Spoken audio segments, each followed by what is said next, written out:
अस्सलाम वालेकुम रहमतुल्लाहि व बरकातहू। स्वागत है आपका अल्लाह फर्स्ट के चैनल पर। मैं हूं आपका होस्ट दोस्त मोहम्मद फैजाज हुसैन और मैं आज आपको बताने वाला हूं अजान का तर्जमा। जी हाँ दोस्तों, अजान तो हम रोज सुनते हैं, लेकिन अजान का तर्जमा क्या होता है बहुत से कम लोग जानते हैं, ठीक है। और इसका हिंदी मतलब क्या होता है बहुत कम लोग जानते हैं। तो आज इस वीडियो में मैं बताऊंगा आपको अजान का तर्जमा क्या होता है। और मैं बता रखा हूँ कि तर्जमा हम जानते हैं कि तर्जमा बहुत अहम चीज़ है जिसको हमें जानना चाहिए, ताकि हम कुछ भी अरबी में पढ़े उसको मतलब समझें और उसको जहन में रखें और उसको फिर दिल से बोले, ठीक है। जब हम कोई तर्जमा समझ लेंगे तो हमारी आवाज़ कहाँ से निकलेगी, दिल से निकलेगी। हम अल्लाह के इबादत दिलो जान से करेंगे, ठीक है। तो इसलिए तर्जमा बहुत ज़रूरी है। तो शुरू करते हैं अजान का तर्जमा। अजान में हम सबसे पहले बोलते हैं अल्लाहु अकबर अल्लाहु अकबर अल्लाहु अकबर अल्लाहु अकबर। इसे 4 बार बोलते हैं। तो यहाँ पर अल्लाहु अकबर का मतलब क्या है ये जानते हैं। अल्लाहु अकबर का मतलब अल्लाह सबसे बड़ा है, अल्लाह सबसे बड़ा है। इसी चीज को 4 बार दोहराते हैं, ठीक है। इसके बाद आता है अशहदु अल्ला इलाहा इल्लल्लाह। इसके बाद कहते हैं अशहदु अल्ला इलाहा इल्लल्लाह। इसको 2 बार बोलते हैं। इसका तर्जुमा होता है मैं गवाही देता हूँ कि अल्लाह के सिवा कोई माबूद नहीं है। मैं गवाही देता हूँ कि अल्लाह के सिवा कोई माबूद नहीं है। यहाँ पे जो माबूद है उसका मतलब होता है इबादत के लायक। तो मैं गवाही देता हूँ कि अल्लाह के सिवा कोई इबादत के लायक नहीं है। उसके बाद बोलते हैं अशहदु अन्ना मुहम्मद रसूलुल्लाह। इसको 2 बार बोलते हैं। इसका मतलब होता है कि मैं गवाही देता हूँ कि मोहम्मद सल्लल्लाहु अलैहि वसल्लम अल्लाह के रसूल हैं। मैं गवाही देता हूँ कि मोहम्मद सल्लल्लाहु अलैहि वसल्लम अल्लाह के रसूल हैं। इसके बाद बोलते हैं हय्य अलस्सलाह हय्य अलस्सलाह। 2 बार बोलते हैं। इसका मतलब होता है आओ नमाज की तरफ आओ, आओ नमाज की तरफ आओ। नमाज अजान का मतलब ये होता है कि नमाज के लिए बुलावा देना, ठीक है। इसके बाद बोलते हैं हय्य अलल फलाह हय्य अलल फलाह। इसका मतलब होता है आओ कामयाबी की तरफ आओ, आओ कामयाबी की तरफ आओ। इसके बाद बोलते हैं अल्लाहु अकबर अल्लाहु अकबर। 2 बार अल्लाहु अकबर बोलते हैं।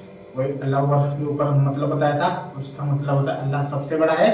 तो यहीं पे भी अल्लाह अकबर सबसे बड़ा है। उसका बोलते हैं ला इलाहा इल्लल्लाह। इसका मतलब होता है कि अल्लाह के सिवा कोई माबूद नहीं है, अल्लाह के सिवा कोई माबूद नहीं है, ठीक है।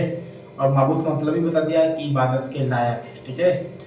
ये हो गया एक नॉर्मल अजान, ठीक है। अगर अजान फजर की है तो उसमें एक लाइन जोड़ देंगे हय्य अलल फलाह के बाद। हय्य अलल फलाह के बाद एक लाइन जोड़ देते हैं। उसका नाम है अस्सलातु खैरुम मिनन नौम। अस्सलातु खैरुम मिनन नौम। इसको 2 बार बोलना है। ये सिर्फ जब लोग सो रहे होते हैं तब ये स्पेशली बोला गया है। फजर सुबह के टाइम सब सो रहे थे इसीलिए बोला गया है कि अस्सलातु खैरुम मिनन नौम। इसका मतलब होता है कि नमाज नींद से बेहतर है, नमाज नींद से बेहतर है। इसीलिए ये लाइन जोड़ी गई है कि फजर में खास करके लोग सो रहे होते हैं तो उनको एक आवाज दो अस्सलातु खैरुम मिनन नौम। अगर मैं तर्जमा ना बताऊं आपको और यही बोलता हूँ अस्सलातु खैरुम मिनन नौम, हम रोज सुनते हैं लेकिन तर्जमा नहीं पता तो हम कोशिश भी नहीं करते कि ऐसी अजान हो रही है वरना नमाज से क्या होता है। लोगों का नमाज पे जल्दी पढ़ते नहीं है फजर की, तो बिल्कुल भी बहुत कम लोग पढ़ते हैं। तो अगर यही तर्जुमे में हम जहन कर लें इसका मतलब क्या होता है कि अस्सलातु खैरुम मिनन नौम, नमाज नींद से बेहतर है। तो शायद हमारे अंदर एक ईमान जागे, अल्लाह के का डर आया कि अल्लाह ने फरमाया कि नमाज नींद से बेहतर है, रसूलुल्लाह ने फरमाया कि नमाज नींद से बेहतर है, चलो चलो चलो बिस्तर छोड़ो नमाज पढ़ते हैं। तो ये तर्जुमा इसलिए जरूरी है। उसके बाद ये अजान पूरी हो गई, नॉर्मल अजान भी हो गई और फजर की अजान भी पूरी हो गई, ठीक है। एक बार इसका यही चीज हम तकबीर में भी बोलते हैं। जब नमाज पढ़ते हैं तो उससे पहले तकबीर बोलते हैं अल्लाहु अकबर अल्लाहु अकबर। उसे बोलते हैं इकामत। इकामत इकामत यानी तकबीर जब बोलते हैं नमाज के लिए तो उसमें भी यही चीज बोलते हैं अल्लाहु अकबर अल्लाहु अकबर। तो यही सेम चीज बोलते हैं हय्य अलस्सलाह अल्लाहु अकबर अल्लाहु अकबर अशहदु अल्ला इलाहा इल्लल्लाह बोलते हैं। इसमें जब हय्य अलस्सलाह और हय्य अलल फलाह बोलते हैं तो उसके बाद एक लाइन जोड़ देते हैं। क्या होते हैं कद कामतिस सलाह कद कामतिस सलाह। इसका मतलब ये होता है कि जमात खड़ी हो गई है, नमाज की जमात खड़ी हो गई है। कद कामतिस सलाह कद कामतिस सलाह, नमाज की जमात खड़ी हो गई है, नमाज की जमात खड़ी हो गई है। फिर अल्लाह अकबर ला इलाहा इल्लल्लाह। यही अजान है, यही फजर की अजान है और यही तकबीर है। जब नमाज पढ़ते हैं तो उससे पहले तकबीर कहते हैं और इस तकबीर में हय्य अलल फलाह के बाद कद का मतलब सिला जोड़ देते हैं, इसका मतलब होता है कि नमाज की जमात खड़ी हो गई है, नमाज की जमात खड़ी हो गई है।